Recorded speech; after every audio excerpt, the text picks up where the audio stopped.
Assalamualaikum warahmatullahi wabarakatuh. Alhamdulillahirabbil alamin. Nahmaduhu wa nasta'inuhu wa nasta'dihi wa nastaghfiruh.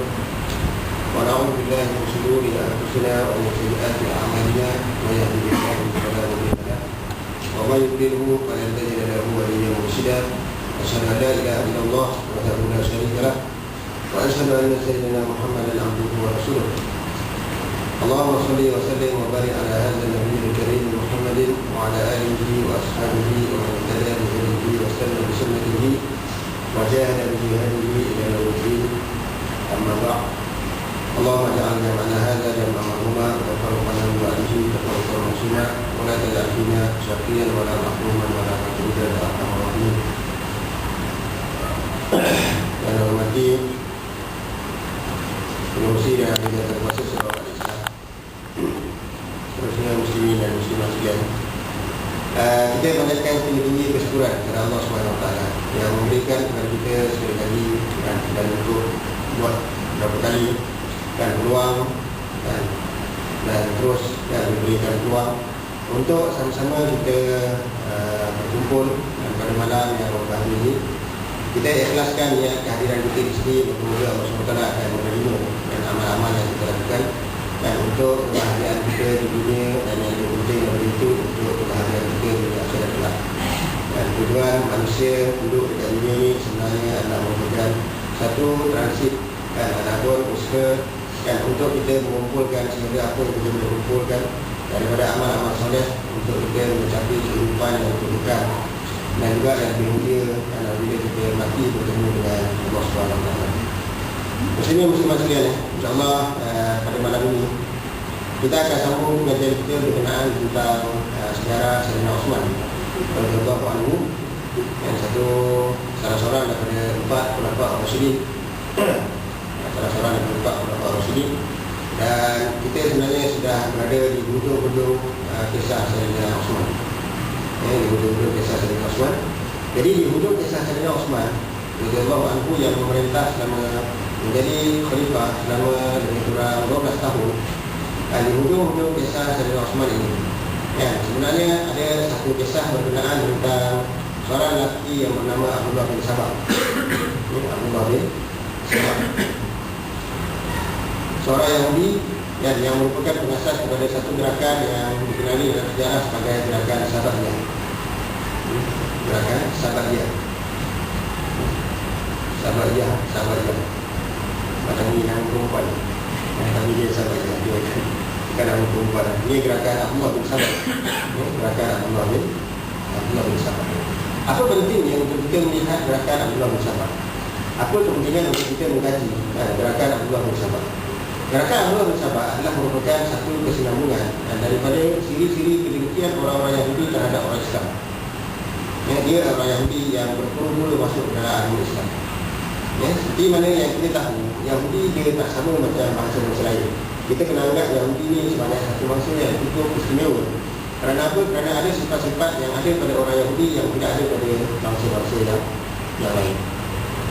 Sifat yang ada pada orang Yahudi itu menjadikan mereka itu istimewa. Kerana apa? Kerana ada beberapa perangai mereka dan ada beberapa tingkah laku mereka yang menjadikan mereka cukup unik jika dibandingkan dengan bangsa-bangsa yang lain.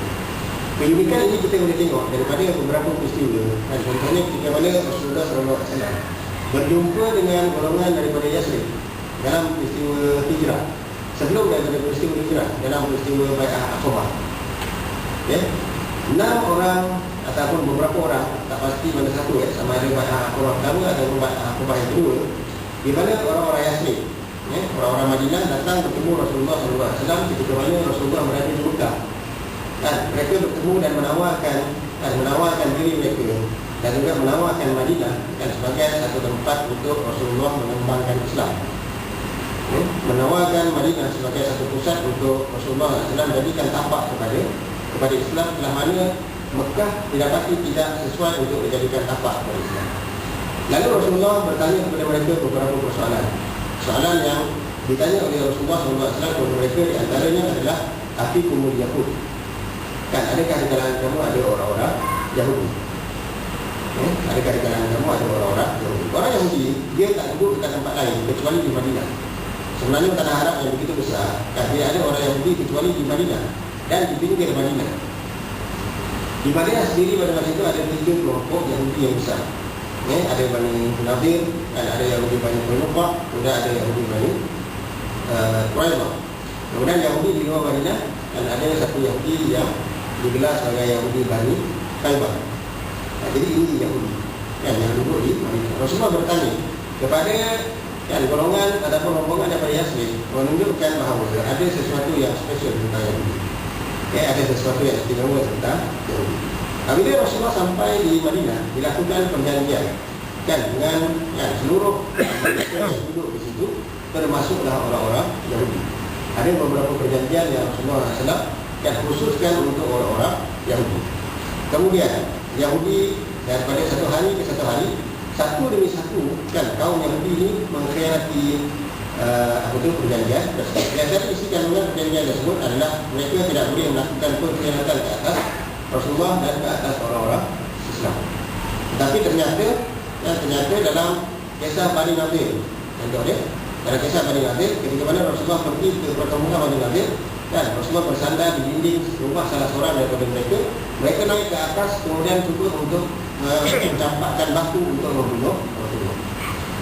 Rasulullah diberitahu kepada mereka, Rasulullah balik dan mengumpulkan orang Islam lalu menghalau Bani Nadir daripada perkampungan mereka.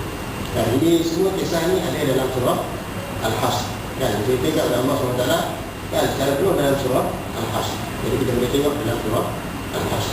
Yuhribuna buyutahum bi'aydihim wa aydil mu'minin. Mereka merobohkan rumah mereka dan juga dengan tangan mereka sendiri dan juga dengan tangan-tangan orang Islam. Ini satunya itu Yahudi Bani Nadir. Kemudian ada lagi satu Yahudi Bani Quraidah. Ketika mana berlakunya perjanjian, ketika mana berlakunya peperangan Khandaq, peperangan Ahzab.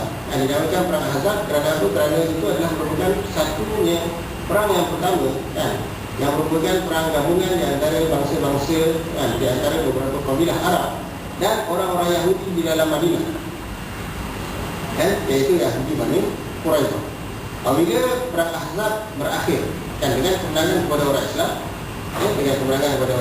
jadi pada masa itu Rasulullah balik ke rumah nak tanggalkan batu besi, dan malaikat berjumpa dengan Nabi, Jibril bertanya kepada Nabi, adakah kamu nak tanggalkan batu besi?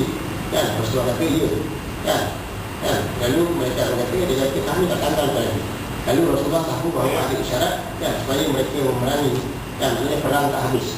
Lalu ditunjukkan arah Bani Quraidah, dan Rasulullah mengarahkan para sahabat yang masih lagi keletihan dalam perang untuk kembali dan berkumpul, bergegas menuju ke perkampungan Bani Quraidah.